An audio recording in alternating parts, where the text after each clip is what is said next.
오늘 제가 설명할 거는 구글로 똑똑해지는 방법 제6강 안드로이드 활용하기 회복편입니다. 저번에는 저희 동료인 강영석 기자가 기본적인 거 설명을 했는데 이번에는 좀 실제 활용할 수 있는 팁 같은 거 위주로 설명을 하고자 합니다. 감사합니다. 맨 먼저 시작할 거는 자기 폰을 제대로 알자 이거입니다. 네. 이런 거예요. 내 폰을 알자. 내 폰은 과연 쓸만한 폰인가? 쓸만한 폰은 무엇인가? 이런 거에 대해서 구분하는 법에서 알려드릴게요. 그 스마트폰 제조사 홈페이지에 가면 뭐 이런 사양표가 나옵니다. 뭐 프로세서는 뭐고, 메모리는 뭐고, 디스플레이는 뭐고, 프로세서는 엑시노스 7425S50 뭐 이제 나오는데 이런 거 알아들으시나요? 이런 거? 모릅니다. 잘 모르시죠? 엠즈만 때문에. 네네. 사실 이런 걸 다 알아두신 분이면 여기 나오실 필요도 없는 분이고요. 그렇기 때문에 그냥 사양표를 보고 파악하면은 그 폰이 좋은 건지 안 좋은 건지 확실하게 알 수 있겠지만 난이도가 너무 높습니다.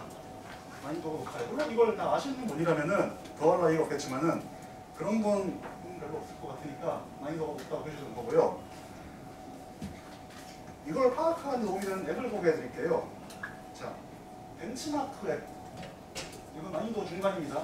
대표적인 건 안투투 벤치마크라는 앱이에요. 구글 플레이 가면 다운로드 받을 수 있고 책을 무료로 다운로드 받을 수가 있습니다. 이 안투투 벤치마크라는 거는 그 스마트폰의 성능을 테스트를 해서 수치로 나타내주는 앱이에요. 이 앱의 특징이라면은 테스트 방법이 되게 간단합니다. 혹시 깔아두셨나요?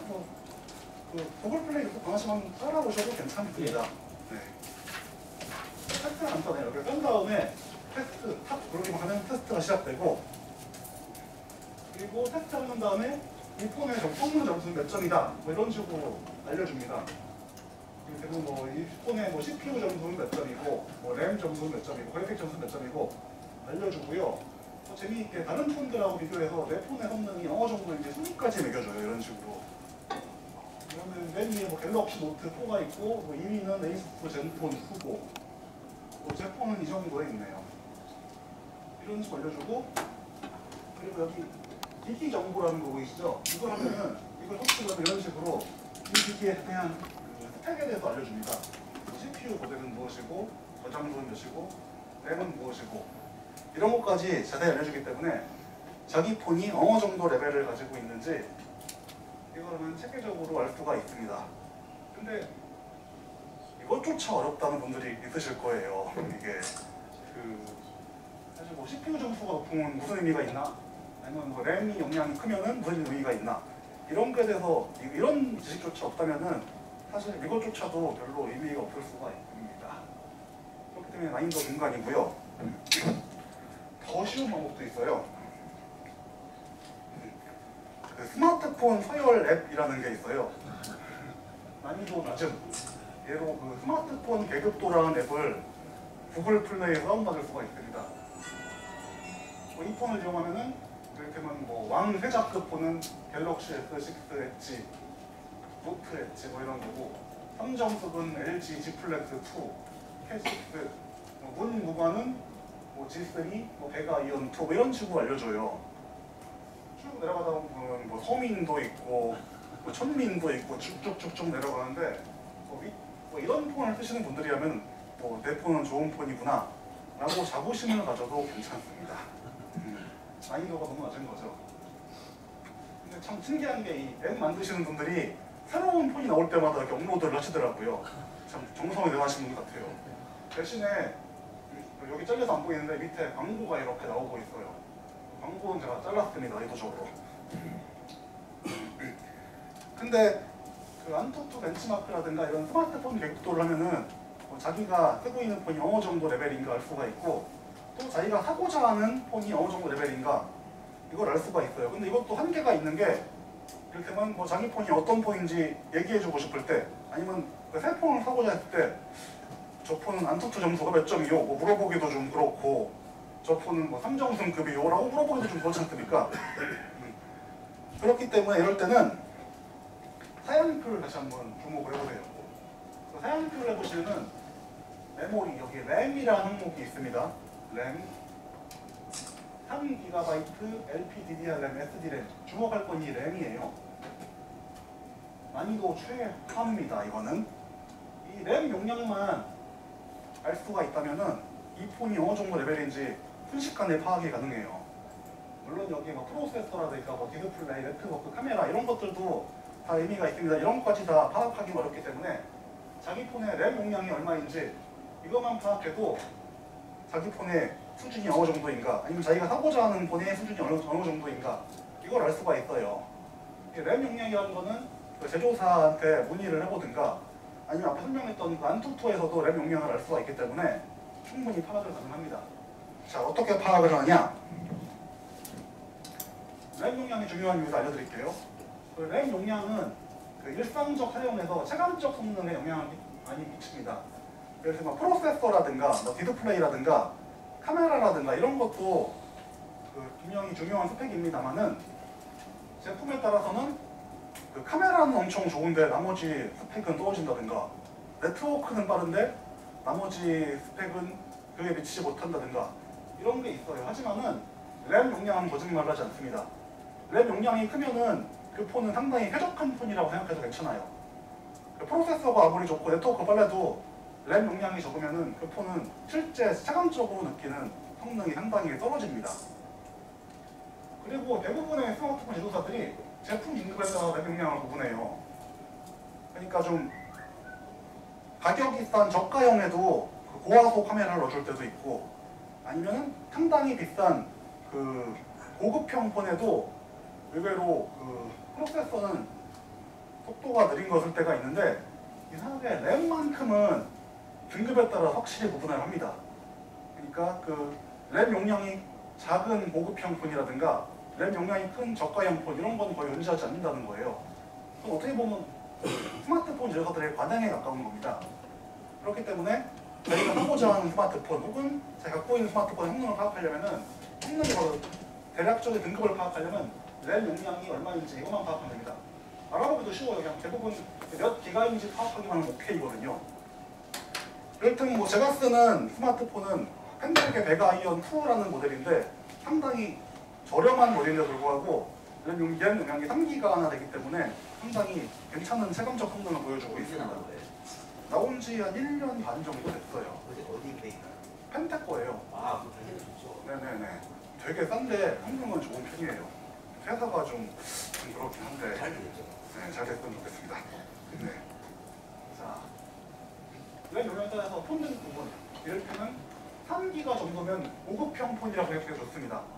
한 2기가 정도면 중급형 폰, 그리고 1기가 이하는 고급형 구형 폰이라고 생각하시면 괜찮아요. 3기가는 약 3000메가, 2기가는 약 2000메가, 1기가는 약 1000메가 정도의 용량에 해당을 합니다. 그렇기 때문에 가끔 홈쇼핑 같은 데서 최신 폰입니다 하면서 팔 때가 있어요. 최신 폰인데 알고 보니까 용량이 1기가밖에 안 돼. 이런 폰은 사면 안 되는 겁니다. 많이 팔고 있죠. 네, 진짜 많이 팔고 있어요. 소입니다. 최신이라는 게 최고 성능은 아니거든요. 이런 거에 대해서 항상 유의를 하셔야 돼요. 선생님 이쪽 말고 좀 다른 곳에 좀 앉아주시겠어요? CPU가 죄송합니다. 좀 커버가 되긴 하는데 CPU 앞쪽으로 좀 이름까지 가시면. 알고 다니실 건 아니잖아요. 대개 3기가 정도 램을 탑재한 스마트폰은 CPU도 좋은 게 들어갑니다. 네네. 그렇게 생각하시면 돼요. 이거는 2012년 7월 현재 기준이고요. 일부 예외가 있다는 것을 생각하시면 되겠습니다. 이를테면은 그 갤럭시 S5 같은 기종은 상당히 고급형 모델로 나왔는데 램을 2기가만 탑재하고 나왔어요. 그래가지고 그 몇몇 매니아들한테 상당히 질타를 받기도 했습니다. 그래서 중요한 거는 이 폰이 램 용량이 몇 기가인가 이거는 꼭 파악을 하셔야 됩니다. PC는 뭐 8기가지 왜 스마트폰 3기가로 한두가 있지? 네, 그 등치가 작으면 원래 들어가는 것도 작지 않습니까? 네, 그럴 수가 있죠. 네. 그리고 그 스마트폰에 들어가는 그 메모리는 램이 있고요. 저장소 메모리가 있어요.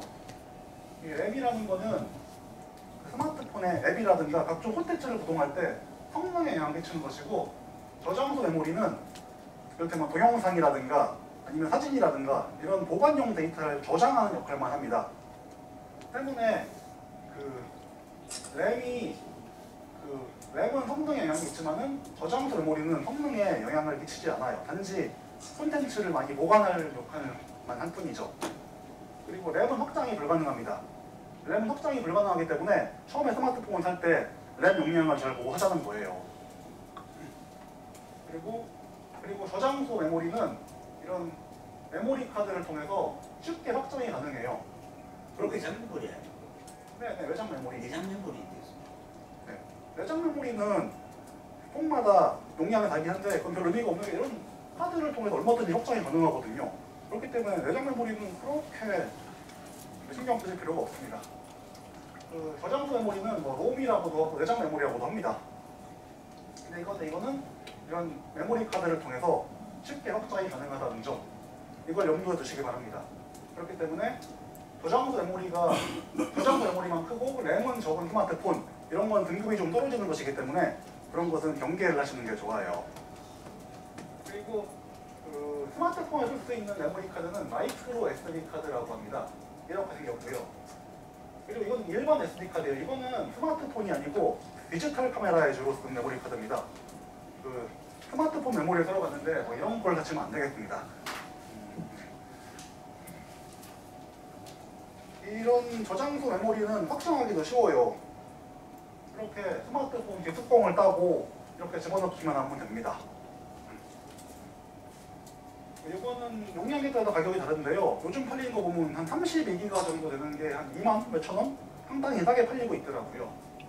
이런 게 고용량 카드를 끼우면은 영화라든가 동영상이라든가 사진이라든가 음악 같은 걸 더 많이 저장할 수가 있기 때문에 콘텐츠 이용이 잦은 분이라면은 염두에 두시는 것도 괜찮을 것 같습니다. 근데 폰마다 호환되는 최대 용량이 달라요. 그렇기 때문에 이 폰에서 최대한 몇 기가까지 메모리 카드가 호환되는지 이거는 제조사에 문의를 하셔야 됩니다. 대부분 32기가까지 무난히 호환이 돼요. 요즘 나오는 최신 폰 중에는 64기가나 128기가까지 호환되는 게 있는데 혹시나 구형폰에서는 그런 메모리가 호환이 안 되기 때문에 사기 전에 제조사에 꼭 문의하시는 게 좋고, 잘 모르시겠다면 그냥 최대 32기가 이하를 사시면 됩니다. 근데 일부 스마트폰 확장이 불가능해요. 이런 폰들은 어떤 폰들이냐면 되게 이렇게 보면은 배터리를 갈 때 이렇게 뒷뚜껑을 따잖아요. 이렇게 뒷뚜껑을 딸 수 있는 폰들은 되게 이런 확장이 가능하다고 생각하시면 됩니다. 근데 뒷뚜껑을 딸 수가 없는 일부 폰들은 확장이 불가능하죠. 뭐 이를테면은 아이폰 시리즈 전 시리즈는 뒷뚜껑을 딸 수가 없거든요. 당연히 확장할 수가 없고, 안드로이드 폰 중에서도 일부 이를테면 뭐 삼성 갤럭시 S6 같은 모델 이런 거 역시 뒷뚜껑을 뗄 수가 없어서 확장이 좀 어렵습니다. 아무튼 이 정도면은 스마트폰에서 램의 역할이 무엇인지, 그게 왜 중요한지, 그리고 저장소를 확장하려면은 어떻게 해야 되는지 대략 아시게 될 거라고 생각을 합니다. 이런 거를 가르쳐드리는 이유가 뭐냐면은 사실 스마트폰이라는 건 현대인들의 필수품이에요. 당연히 좋은 스마트폰을 사면은 그 현대인의 경쟁력까지 향상이 되는 겁니다. 근데 일부 장사꾼들의 말에 속아서 좀 안 좋은 폰을 비싸게 산다든가 이러면 안 될 거 아니에요. 그리고 자기가 쓰고 있는 폰이 수준이 어느 정도인지 이것도 파악하는 거 정말 중요한데, 그래야지 자기가 원하는 성능을 가진 폰으로 업그레이드를 할 때인가 이걸 알 수가 있습니다. 아니면은 지금 쓰는 것도 분명히 좋은 건데 쓸데없이 지출을 하게 되는가, 이런 것도 방지할 수가 있고요. 그렇기 때문에 내 폰을 알자, 쓸만한 폰은 무엇인가, 이런 걸 파악하는 것이 중요하다는 것 염두에 두시기 바랍니다. 정리하자면은 그냥 좋은 폰은 램이 용량이 크다 이거예요. 요즘 나온 좋은 폰들은 되게 3기가 이상이고, 그것만 기억해 두시면 좋을 것 같습니다.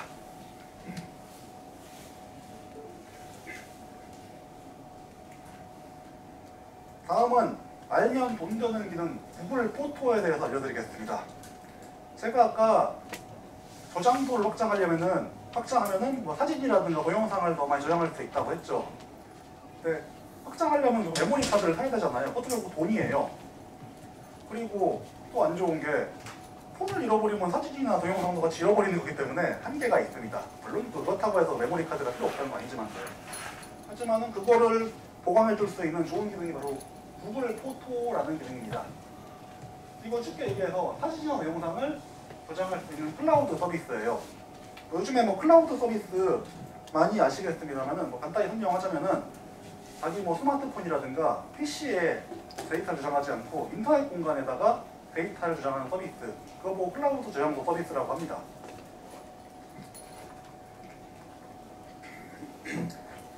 클라우드 저장소 서비스가 좋은 거는 일단 그 기기를 잃어버리더라도 인터넷 공간에 데이터가 남아있기 때문에 언제든지 다른 기기에 접속해서 그 콘텐츠를 이용할 수 있다는 것이겠죠. 구글 포토도 그런 기능의 일환이고요. 스마트폰에서는 앱을 설치해서 이용합니다. 구글 플레이에서 구글 포토라고 검색을 해보시면은 구글 포토 앱이 있어요. 당연히 무료이고 누구든지 설치해서 이용 가능합니다. 그리고 그 PC에서는 딱히 앱이 있는 건 아닌데요. 그 PC에서 그 웹브라우저를 켜가지고 photos.google.com을 하면은 구글 포토 서비스를 이용할 수가 있어요. 그 스마트폰의 구글 포토 서비스하고 그 PC의 구글 포토 서비스도 연동이 되기 때문에 어느 쪽을 이용해서도 큰 문제는 없고 편리하게 이용할 수 있습니다. 뭐 간단하게 설명을 쓰는 그 장점을 알려드리면은 클라우드, 그러니까 인터넷 공간에 그 사진이나 동영상이 저장되기 때문에 폰을 분실해도 계속 그 사진이나 동영상을 간직할 수 있다는 점, 그리고 인터넷 접속이 가능한 곳에는 어디서나 이용이 가능하다는 점, 그리고 정지 영상, 동영상 구분 없이 모두 저장이 가능하다는 것이 구글 포토의 장점입니다. 그러니까 인터넷 공간에 자기만의 사진 저장소, 동영상 저장소를 마련하고 다닌다라고 생각하시면은 이해가 빠를 것이에요. 근데 이것도 상당히 좋은 장점인데 구글 포토의 장점, 진짜 장점은 다음에 있습니다. 바로 저장 용량이 무제한이라는 것입니다. 사실 클라우드 서비스 여러 가지 있잖아요. 이를테면 뭐 네이버 N드라이브 같은 것도 있고 뭐 KT의 유클라우드라는 것도 있고, 근데 그 서비스들은 용량에 제한이 있어요. 한 아마 N드라이브가 20기가인가? 그 정도 되고 30기가였나요? 그리고 그거 자체가 원래 15기가 아닙니까? 네네, 알려드릴 테니까요. 그리고 유클라우드는 50기가, 그리고 그 정도 제한이 있는데 구글 포토는 저장 용량이 무제한입니다. 사실 이거 발표됐을 때 구글에서 얘네들은 빵을 파먹고 사나 이런 생각을 했어요. 그 정도로 획기적인 서비스였고요. 네, 근데 이게 무제한이라는데 어느 정도의 조건이 있는데 사진은 1600만 화소 이하, 동영상은 풀 HD급 이하, 이런 콘텐츠만 무제한으로 저장할 수가 있습니다. 근데 그 외의 경우에는 15기가로 그 저장량에 제한이 되고요. 생각을 해보면 지금 시중에서 팔리는 스마트폰 대부분 1600만 화소 이하고 동영상도 FHD급까지만 지원하는 경우가 대부분입니다. 그렇기 때문에 실질적으로 저장량 무제한이라고 생각을 하시면 좋을 것 같아요. 물론 나중에 스마트폰 성능이 발전하고 하면은 구글에서 화소 제한을 풀어주지 않을까라는 생각도 개인적으로 합니다만은 그거는 좀 두고 볼 일이고요. 아무튼 현 시점에서 자유롭게 쓸 수 있는 무제한의 사진 및 동영상 저장소 서비스라고 생각하시면 됩니다. 위에 줄 같은 경우는 무료인가요? 무료? 네? 무료. 무료요? 네, 가입은 무료입니다. 이 구글 포토는요, 사실 안드로이드 스마트폰을 쓰고 계신다면은 지메일 주소 하나씩 갖고 계시죠? 구글 계정 하나씩 갖고 계시잖아요. 구글 아이디. 구글 아이디를 갖고 있는 사람이라면은 구글 포토를 누구나 이용할 수가 있어요. 간단히 사용 방법을 알려드리겠습니다. 이게 구글 포토 앱이 이렇게 생겼어요. 이렇게 스마트폰, 이거는 그 스마트폰에 저장된 사진들이고, 이건 저희 애기들이에요. 네, 구글 포토 앱을 실행을 한 다음에 좌측 상단에 있는 추가 메뉴를 누르면은 이렇게 생긴 네모난 추가 메뉴가 나오는데 여기서 설정에 들어갑니다. 설정에 들어가서 여러 가지 메뉴가 쭉 나와요. 가장 먼저 하실 거는 백업, 이거를 활성화를 해주는 겁니다. 활성화를 해주고 업로드 키, 이것도 주목을 하세요. 업로드 키가 처음에 원본으로 될 수가 있는데 이거를 고화질로 바꾸십시오. 만약에 원본으로 하면은 만약의 경우입니다는 1600만 호가 넘는 정지 화상이라든가 FHD가 넘는 동영상까지 백업이 돼버리는데 그렇게 되면 용량이 15기가로 제한이 돼버려요. 이거를 고화질이라고 바꾸면은 그 FHD급 이상의 동영상이라든가 1600만 화소 이상의 정지 화상도 자동으로 VI로 자동 전환이 되면서 저장이 됩니다. 그렇기 때문에 그 설정에서 백업을 켜고 고화질을 하면은 그때부터 무제한으로 그 사진이나 동영상을 구글 포토에 백업을 할 수가 있다는 거예요. 한번 써보시면 알겠으면 너무너무 좋은 기능입니다. 그리고 여기에서 설정을 키면은 자기 폰에 있는 사진들이 자동으로 구글 포토로 전송이 되기 시작을 해요. 그리고 업로드 시작된 백업 중이라는 메시지가 나오고요. 그리고 이걸 하기 전에 주의하실 게 설정에서 여기 이 부분을 좀 보십시오. 사진 백업에서 여기 누르시면 와이파이 환경에서만 백업을 할 것인가 아니면 모바일 네트워크까지 사용을 할 것인가 선택을 할 수가 있는데 그 데이터 무제한 요금제를 뜨시는 분들은 상관이 없을 텐데 제한인 요금제를 뜨시는 분들은 꼭 와이파이만 사용 이거를 선택을 해주십시오. 안 그러면은 요금 폭탄을 맞을 수가 있습니다. 이를테면은 그 자기 폰에 사진이나 동영상이 한 10기가 정도 저장돼 있었다. 근데 이 상태에서 그 3G나 LTE 저장 상태에서 백업을 시작하면은 한순간에 10기가짜리 데이터가 날아가 버리는 거예요. 이건 요금 폭탄이기 때문에 그게 무제한 요금제를 쓰시지 않는 분들은 이렇게 와이파이만 사용 이거를 꼭 체크를 해주시기 바랍니다.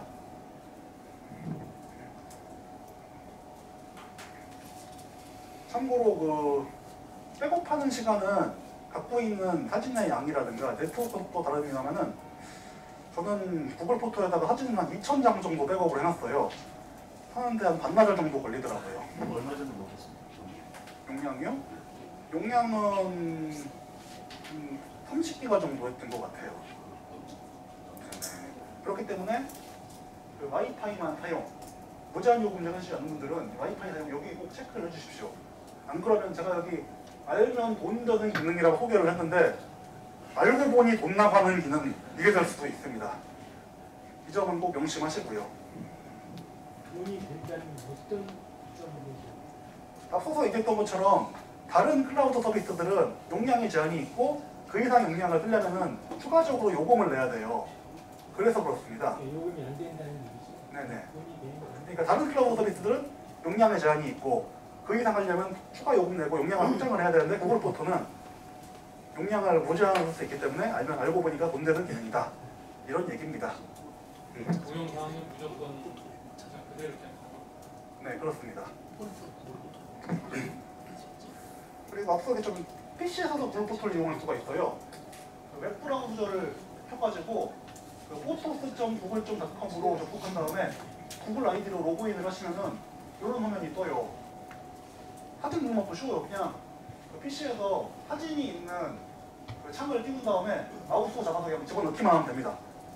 그러면 그냥 여기 그 PC에 있던 사진들이 구글 포토로 올라가는 거예요. 어찌 보면 이게 스마트폰을 쓸 때보다 더 쉬운 방법일 수도 있습니다. 그리고 뭐 스마트폰보다 PC에다가 사진이나 영상을 저장하는 분도 많이 있으니까요. 앞서 말했지만 이거는 구글 포토 어디까지나 그 사진이나 동영상을 저장하는 서비스이기 때문에 그 외의 파일은 해당이 안 된다는 거, 그 점은 알아두시기 바랍니다. 순수하게 사진이나 동영상 저장할 때 구글 포토를 쓰면 좋다 이겁니다. 질문 하나 해도 네네, 말씀하십시오. 네, 저기 LG 폰인데 캡처한 건 포토에 들어갔는데 카메라 찍은 건 안 들어가는 건 어때요? 아니, 다 들어갑니다. 안 들어가더라고요. 캡처한 것만 PC로 보니까 이렇게 뭐 나타나는데 네, 그 카메라로 찍은 거 네네. 저기 스마트폰 그건 저기 밖에 안 나오고 그래요? 이런 거 보니까 저는 그런 경우를 보지 못했는데 만약에 그렇게 된다면은 백업을 하신다면은 스마트폰을 PC에 연결해서 일단 스마트폰에 있는 사진들을 PC로 옮긴 다음에 웹 브라우저를 통해서 이렇게 구글 포토에 넣는 방법, 이런 방법을 좀 생각해 보시는 게 좋을 것 같습니다. 나중에 쉬는 시간에 제가 한번 폰을 봐드릴게요. 제 폰은 아니고 집사람 폰인데 제 건 되는데 집사람 건 안 되더라고요. 그래요? 캡처한 것만 되더라고요. 그냥 이해가 안 돼요. 왜 그럴까요? 그래서 폰을 가져가셨으면 제가 좀 봐드릴 텐데 구하지 못해서 유감스럽게 생각합니다. 그냥 로그인을 안 한 경우가 그러고요. 혹시 그 구글 계정 로그인 안 하신 거 아니에요? 구글 계정 안 만들었다든가? 로그인을 안 하셨어요. 근데 만약에 로그인 안 했으면 캡처 파일도 안 들어갔겠죠.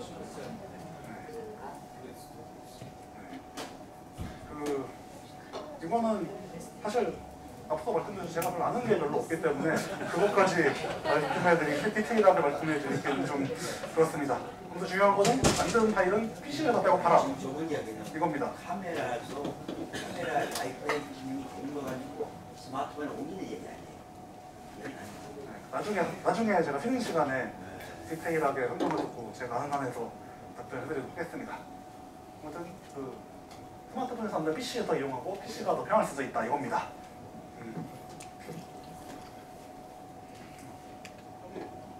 참고로 얘들도 저희 애들이에요. 애들 둘이 있는데 동생한테 밥을 먹이고 있네요. 귀엽죠?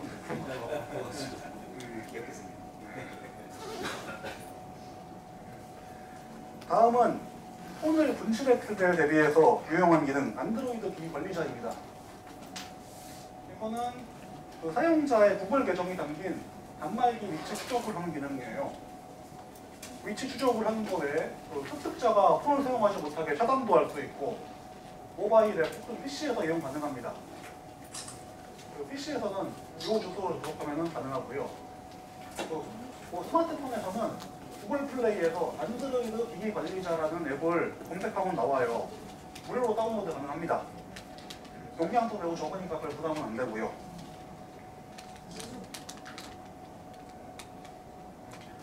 간단하게 쓰는 법을 알려드리겠습니다.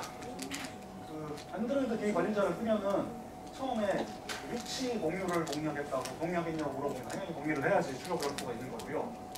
자기가 그 다음에 자기 갖고 있는 구글 계정으로 로그인을 하면 됩니다. 그 다음에 그러면 곧장 그 기기의 위치가 어디 있는지 확인할 수가 있고요.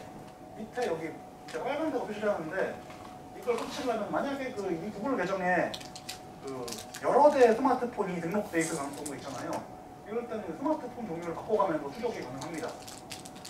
근데 여기서 뭔가 한 가지 의문점을 가지실 분이 있을 텐데 스마트폰이 잃어버렸을 때를 대비했을 때 사용하는 서비스를 하는데 스마트폰 앱을 이용해서 추적하라면 도대체 어떤 소리냐 도대체 무슨 소리냐라고 의문을 가지실 거예요. 그렇기 때문에 이 스마트폰 앱은 어디까지나 스마트폰이 여러 대가 있는데 그 다른 폰의 위치를 추적할 때 그때 이용한 기능이라고 생각하시면 되겠습니다. 사실 안드로이드 기기 관리자의 본연은 PC에서 이용하는 거예요. PC에서 웹브라우저에서 구글.com 안드로이드 디바이스 매니저 접속을 하시거나 구글 등의 검색 사이트에서 안드로이드 기기 관리자를 검색하면은 이런 게 떠요. 이런 거에서 자기 구글에 등록된 폰들의 위치를 추적을 할 수가 있습니다. 사실 요거 때문에 쓰는 거예요. 스마트폰에서 쓰는 거는 어디까지나 그냥 재미로 쓴다는 느낌? 그런 느낌이 있고요. 만약에 자기 스마트폰을 잃어버렸다면은 PC용 웹브라우저를 이용해서 여기 접속을 한 다음에 이렇게 하면은 지도를 통해서 그 스마트폰이 지금 어디 있는지 확인을 할 수가 있어요.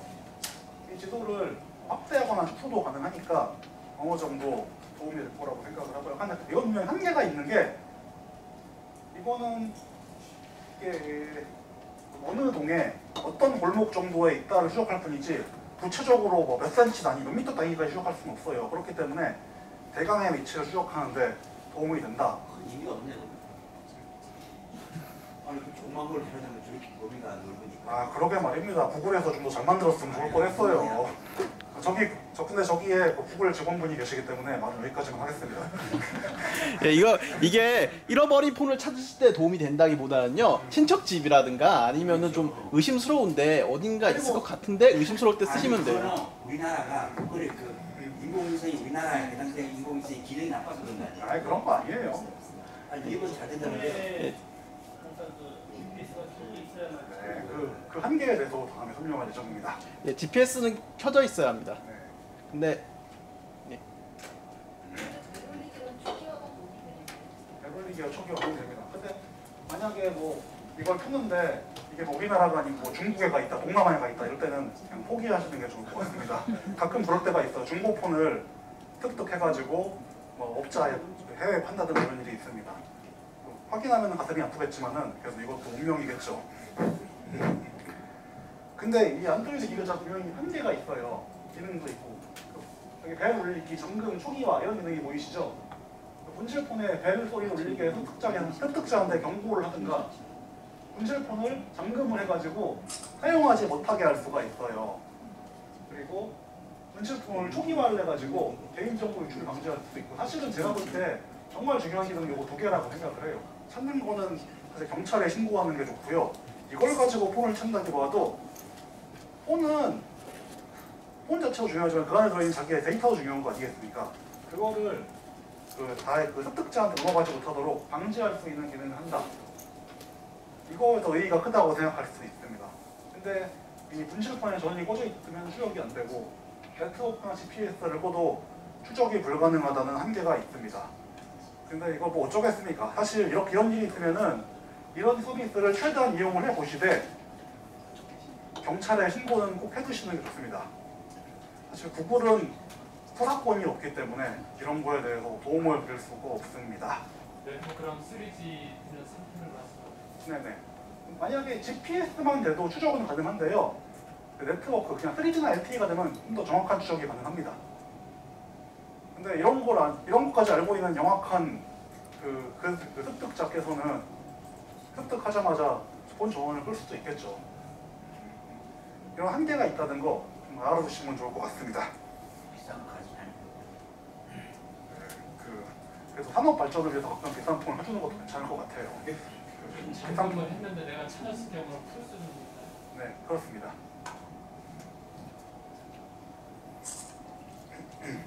다음은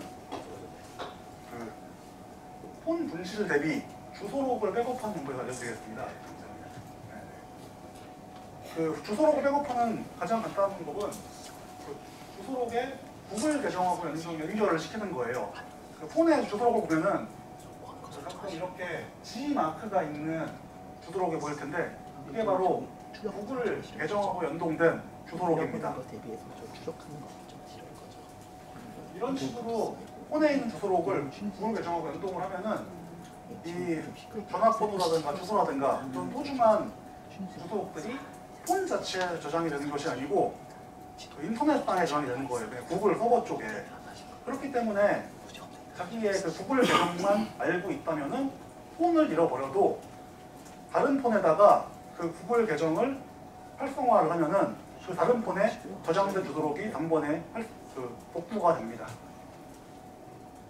그리고 이 주소록은 구글 계정하고 연동이 되기 때문에 PC에서 자기 폰에 저장된 주소록을 확인하는 것도 가능해요. 그렇기 때문에 아주 편리한 기능이기 때문에 되도록 이렇게 주소록은 구글 계정하고 연동해서 쓰시는 게 좋습니다. 그건 저 PC, 스마트폰에서 설정하는 방법이 있을까요? 네, 다음에 알려드릴 거예요. 네. 구글 계정에 주소록 저장하는 법. 근데 이게 참고해 주실게 스마트폰마다 인터페이스가 조금씩 달라가지고 일일이 설명해드리기가 어려워요. 그렇겠지만 한 기종을 알고 있으면 다른 기종도 대략적인 원리는 비슷하기 때문에 짐작은 가능하실 겁니다. 이를테면 이거는 삼성폰 갤럭시 S6 엣지라는 기종 스마트폰 스크린샷을 찍어 설명한 건데요. 이렇게 다이얼을 부른 다음에 전화번호 입력하고 전화번호 전략처 추가하면은 전화번호 저장이 가능하잖아요. 이럴 때 디바이스 연락 저장 위치를 디바이스로 하지 말고 구글로 하세요. 구글. 이런 식으로 저장된 전화번호는 이렇게 G 마크가 찍히면서 구글 계정하고 동기화가 됩니다. 이렇게 되면은 이 스마트폰 자체 주소록이 저장된 게 아니고 구글 서버에 저장된 것이기 때문에 폰을 잃어버려도 자기 주소록을 온전하게 보존할 수가 있습니다.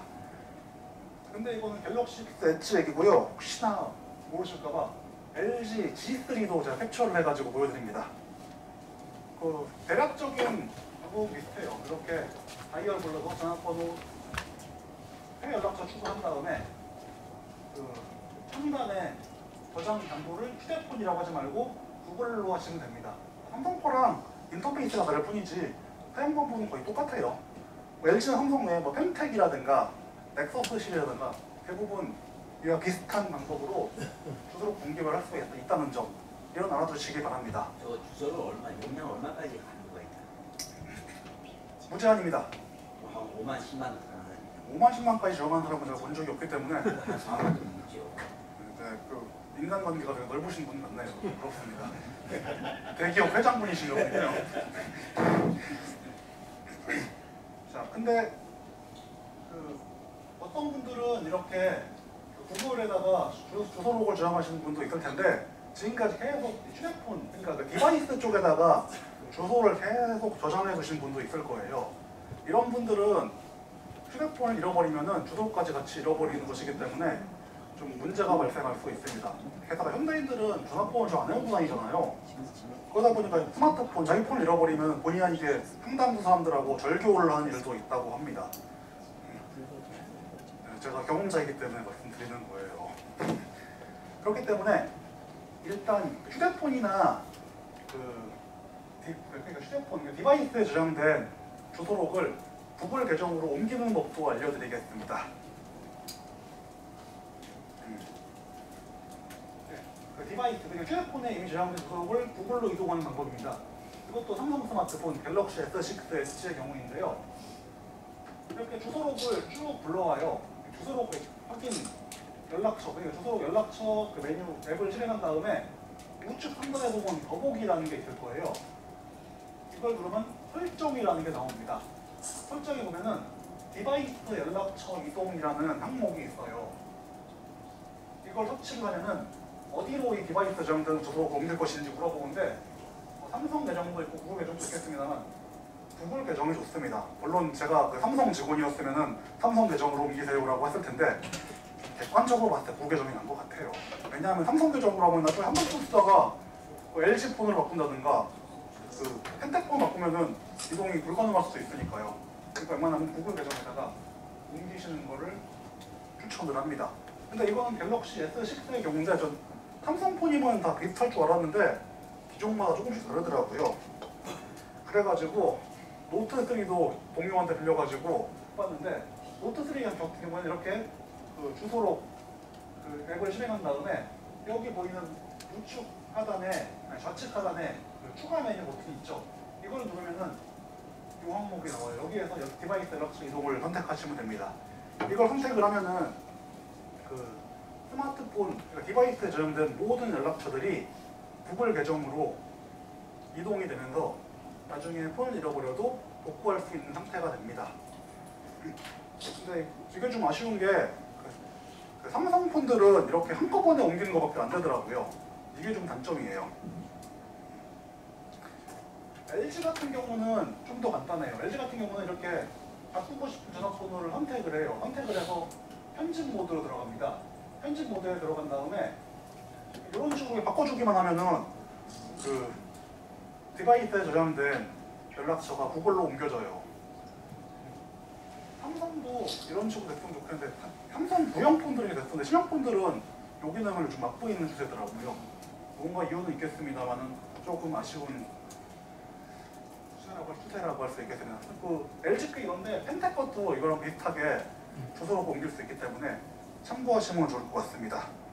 저 두 번, 세 번 해도 계속 그게 오버라이트 하는 거지 카피링 그런 건 아니에요. 그걸 선택할 수가 있어요. 옮길 것인지 아니면은 오버라이트 할 것인지. 근데 이게 이것도 스마트폰 기종마다 달라서 꼭 이렇다 저렇다라고 말씀드리기가 좀 어려울 것 같네요. 잠깐 삼성폰 같은 거 했는데 나중에 또 추가했는데 모르고 구글 계정을 안 했을 경우 다시 전체를 또 옮기면 네네.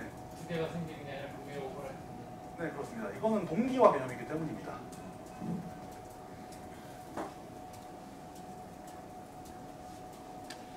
그리고 이렇게 그 구글 계정에 연동된 주소록은 PC에서도 확인이 가능해요. 그래서 뭐 지메일 다 써본 적 있으시죠? 지메일 접속한 다음에 이게 이렇게 자기가 받은 지메일을 확인할 수가 있는데 여기에서 요거 있죠. 요걸 누르면은 주소록이라는 항목이 있습니다. 요거 누르면은 제가 갖고 있는 전체 주소록 확인이 가능해요. 이게 사실 제 친구들 목록인데 제 폰하고 완전히 동일한 주소록입니다. 이거를 PC에서도 확인할 수 있다는 거예요. 이게 별로 필요하지 않은 개념일 것 같은데 가끔 써보면 되게 유용합니다.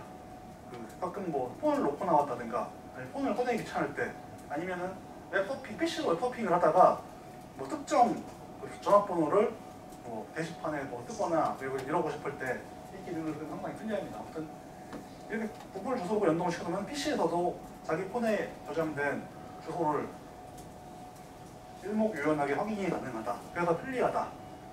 그런 말씀드리고 싶습니다. 근데 말씀드릴 게 이렇게 구글에다가 주소를 연동시켜서 찍힌 다음에 뭐 자기의 구글 아이디를 까먹는다든가 구글 비밀번호를 까먹는다든가 이런 일은 없길 바랍니다. 그러면은 애매한 주소를 훔쳐 다닐 수가 있으니까요. 전화번호만 알고 있으면 되잖아요. 그래서 전화번호를 그 전화번호를 전화번호 이번에 됐나요? 네, 맞습니다. 전화번호를 알고 있으면은 비밀번호를 찾을 수가 있습니다. 근데 만약 아이디까지 잊어버리면 어떡하시려고요? 네. 저희 아버님도 가끔 저희 구글 아이디를 잊어버리세요. 그래서 제가 항상 메모를 해두고 다닙니다. 저도 잊어버릴 수 있어요. 네네네. 뭐 아이디가 한 개로. 제 말을 들으세요. 그러니까. 아셨죠?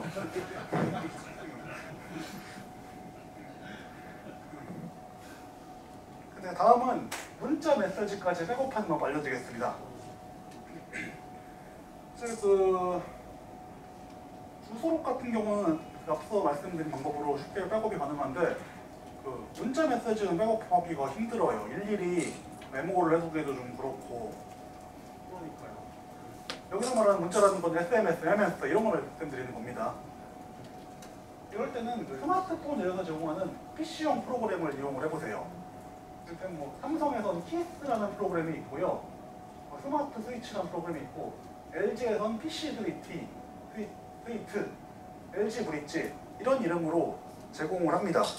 그 해당 스마트폰 제조사의 홈페이지에 가면은 이런 PC 프로그램을 다운로드 받을 수가 있어요. PC에다가 설치를 한 다음에 USB 케이블로 PC하고 스마트폰을 연결을 하면은 백업이 가능한 거고요. 제가 위에 문자 메시지까지 백업하기라고 했는데 사실 문자 메시지는 백업한 거 아니고요. 문자 메시지 외 사진이라든가 앱이라든가 그 외 본체 설정 이런 거 전부 다 그 PC에 저장이 백업이 가능해요. 그럴 때는 그 스마트폰에 있는 데이터들을 PC로 복사를 해놓은 다음에 나중에 그걸 이용해서 그 폰을 뭐 잃어버렸다든가 아니면은 메시지가 지워졌을 때 다른 폰에다가 복구를 할 수 있다는 그런 말씀이죠.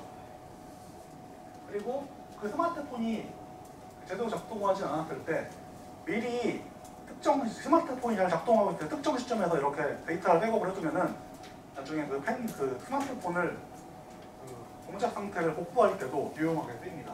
근데 여기서 가르치셨을 때 앱을 백업할 수 있다고 했잖아요. 근데 이거는 앱 자체를 백업할 수 있다는 것이지 앱에 들어있는 내용까지 백업한다는 건 아닙니다.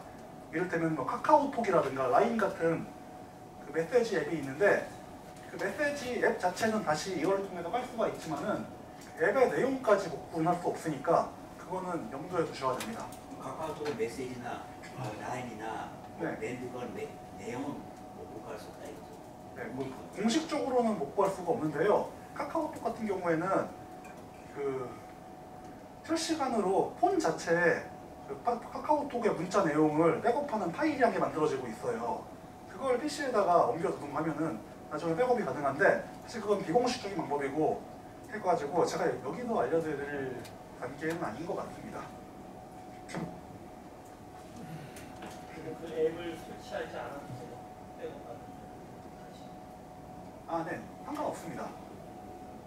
그거를 항목을 선택할 수가 있어요. 처음에 어떤 항목을 백업을 할 것인가. 앞에 그 삼성 키스 스마트 스위치가 있는데 좀 나온 지 한 1, 2년 된 분들은 삼성 키스를 많이 이용하고요. 그 이후에 나오는 최신 분들은 스마트 스위치를 이용을 합니다. LG에서는 좀 구형 분들은 PC 스위트, 신형 분들은 LG 브릿지 이런 식으로 백업을 하고요.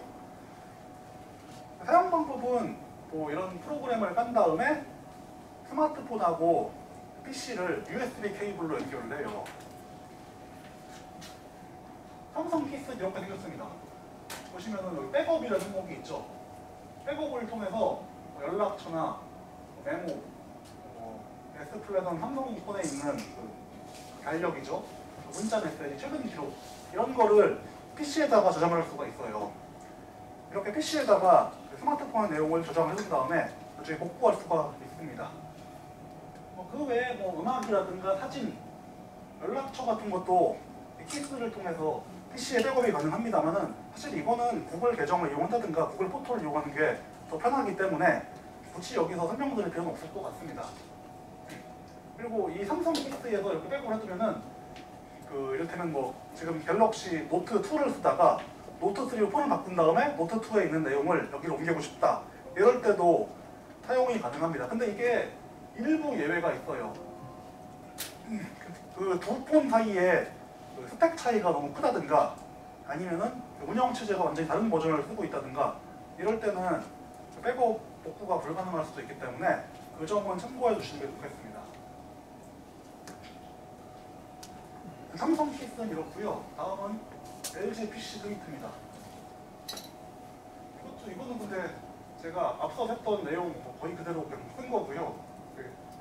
삼성만 LG 바꿨어요. 기능이 완전히 똑같고 인터페이스까지 거의 쌍둥이 수준입니다. 여기 백업한 다음에 어떤 카테고리 백업하실까 연락 일정 메시지. 그렇기 때문에 뭐 키스랑 완전 삼성판이 아니고 LG판 키스다라고 생각하시면 될 것 같습니다. 사실 그 키스가 몇 년 먼저 나왔거든요. 근데 이렇게 인터페이스가 똑같은 걸 보니까 LG에서 삼성의 키스 내용을 상당히 많이 벤치마크를 한 것이라고 생각이 됩니다. 원래 그 2등 기업들은 이런 딜레마가 있어요. 아무튼 그 삼성폰은 키스, LG폰은 PC 스위트를 이용해서 그 문자 메시지를 비롯한 그 스마트폰의 내용을 그 PC에 저장한 다음에 나중에 복구용으로 쓸 수 있다. 이 정도로 알아두시면 좋을 것 같습니다. 다음은 체계적으로 메모 관리를 하는 거 알려드릴게요. 제가 여기 추천하는 앱은 에버노트입니다. 사실 이게 상당히 유명한 앱이기 때문에 벌써 쓰시고 있는 분들도 많이 있을 거예요. 근데 여기 오시는 분 중에 상당히 연령층이 높으신 분들도 있는데 그런 분 중에서는 에버노트를 모르시는 분도 많더라고요. 에버노트 원래 용량을 많이 잡는다고 시전 삼아. 아 그런가요? 이건 사용자의 에버노트는 앞서 얘기했던 구글 포토처럼 그 메모 내용을 클라우드 저장소에 실시간 저장하기 때문에 폰을 잃어버리거나 해도 메모 내용을 잃어버리지 않고요. 폰을 분실해도 에버노트 계정만 아니면 다른 폰에 쉽게 복구할 수가 있고, 그리고 뭐 스마트폰 외에 PC처럼 다른 기기에서도 메모 내용을 연동이 돼서 곧장 확인할 수 있습니다. 사실 에버노트는 PC하고 완전히 스마트폰 외에도 뭐 아이폰이라든가 블랙베리라든가 윈도우 폰이라든가 대응되는 플랫폼이 엄청나게 많기 때문에 상당히 유니버셜한 서비스라고 할 수 있습니다. 그리고 일반 메모 외에도 사진이라든가 동영상이라든가 이런 파일도 저장이 가능하고 폰글씨라든가 업무용 채팅 기능처럼 그 비즈니스맨들한테 필요한 기능도 탑재를 하고 있습니다. 이렇게 구글 플레이에서 무료로 다운로드 받을 수 있으니까 구글 계정이 있는 분들은 부분 한 번씩 다운해서 이용해 보시는 걸 추천을 합니다. 근데 그거 충돌이 자주 일어나는데 어떻게 네. 해야지 그걸 피할 어떤 수 앱이랑 에버노트가 충돌을 일으키나요? 그러니까 노트 자체 저장했을 때 네. 그 충돌이 가끔씩 일어나요. PC에서 했을 때와 또 스마트폰 했을 때와 동기화시키고 나면은 예, 제가 답변 드릴게요. 일단 그 충돌이 자주 일어나는 이유는요, 에버노트로 로그인한 기기가 많아서 그래요. 그런데 이 A에서 많이 수정해놓고 B에 미처 동기하기 전에 수정을 해버리면 둘이 충돌이 일어납니다. 그렇기 때문에 다른 기기 사용하실 때는 먼저 노트를 적기 전에 먼저 동기화 버튼을 먼저 누르시고 그다음 노트를 적으세요. 동기화 버튼을 안 누르고 서로 적다 보면 서로 부딪힙니다. 특히 PC랑 스마트폰에서 자주 일어나니까요. 그 스마트폰 웬만하면 키자마자 바로 동기화 시작하는데 PC는 바로 동기화 시작 안 하거든요. 그렇기 때문에 PC 같은 경우에 쓰실 때는 먼저 동기화 버튼을 누르시고 그 다음부터 적으시면요 이렇게 충돌하지 않고 쓰실 수 있어요. 그 충돌한 앱 어차피 충돌한 앱이라고 해서 따로 뽑혀 나오거든요. 거기서 뽑혀 그걸 같이 원상 복구해서 쓰시면 됩니다. 네, 뒤에서 저 강유령 기자가 설명한 것처럼 맞는 얘기고요. 그 외에 PC라든가 스마트폰의 네트워크 상태에 따라서 충돌 여부가 결정될 때도 있습니다. 사용 먼저 알려드릴게요. 이렇게 에버노트 앱을 깔아서 실행을 한 다음에 계정을 만들어서 로그인을 합니다. 이메일 주소고요, 계정은. 뭐 자기 스마트폰에 저장된 뭐 지메일 주소라든가 뭐 네이버라든가 아니면 뭐 다음이라든가 어떤 이메일 주소도 에버노트 아이디로 만들 수가 있어요. 이렇게 로그인을 하면은 이런 초기화면이 뜨는데 오른쪽 아래 플러스 노트 추가 아이콘을 누릅니다. 그렇게 되면은 텍스트 노트라든가 폰글씨, 알림이, 워크챗 이런 주요 기능이 뜨고 있습니다. 제일 많이 쓰는 건 텍스트 노트예요. 텍스트 노트를 실행을 한 다음에 이렇게 그 폰것처럼 메모를 하고 체크를 눌러주면은 곧장 저장과 동기화가 이루어집니다. 근데 사실 이거 체크를 안 해줘도 그 실시간으로 그 메모를 하는 게 자동 동기화가 되긴 하는데 혹시나 만전을 기하기 위해서 확실하게 메모를 정하고 싶으면은 저 체크 표시를 해주는 게 좋다. 이렇게 이해하시는 게 좋을 것 같습니다. 쓰다가 그냥 뒤로 가기 버튼으로 나가도 자동 저장이 돼요. 근데 안 될 때도 가끔 있기 때문에 웬만하면 저렇게 체크 버튼 눌러주는 것을 추천을 합니다.